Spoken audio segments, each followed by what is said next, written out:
Back in 2004, Connecticut's politics were drowning in big money. Many government officials were up for sale to the highest bidder. Bribery and kickbacks were nearly standard practice, and ordinary people were out entirely.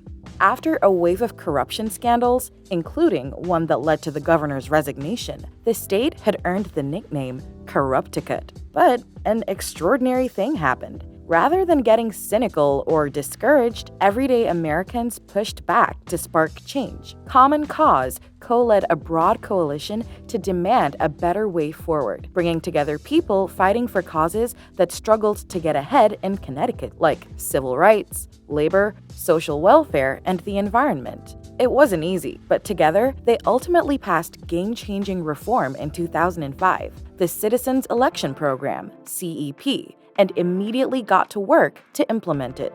Here's how it works. Any candidate for state-elected office can opt in, provided they hit a threshold of small-dollar contributions from members of the public. Once they do, they can get to tap into special small donor democracy funds, letting them run their campaigns relying on small donations from ordinary people, not wealthy special interests. The result? For the first time, more people with different life experiences, especially women and people of color, could run for office and win.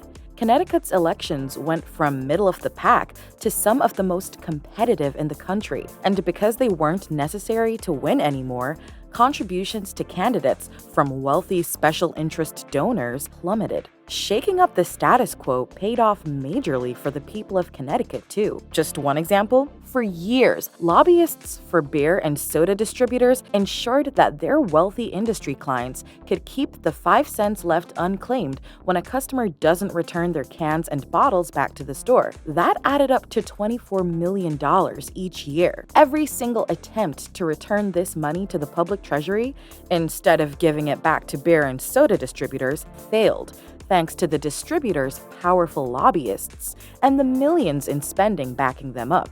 But the very first legislature elected under the CEP voted overwhelmingly to return unclaimed bottle deposits back to the general fund where it belongs. And a decade later, that means $240 million additional dollars in the public treasury. That means that the Citizens Election Program effectively paid for itself with just this one bill, and it did so by putting the public's needs ahead of lobbyists. It also made a big difference for workers during the coronavirus pandemic. In the old days of CORRUPTICUT, business interests and lobbyists blocked every attempt by state leaders to pass broad paid sick leave. But once the CEP broke that stranglehold, Connecticut became the first state in the nation to pass sweeping healthcare across the state for service workers. Connecticut's program has since become a national model for cleaning up government, and places like New York, Portland, Oregon, and Maryland are following suit.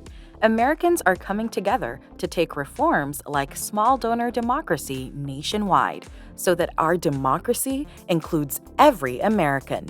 Join us at commoncause.org.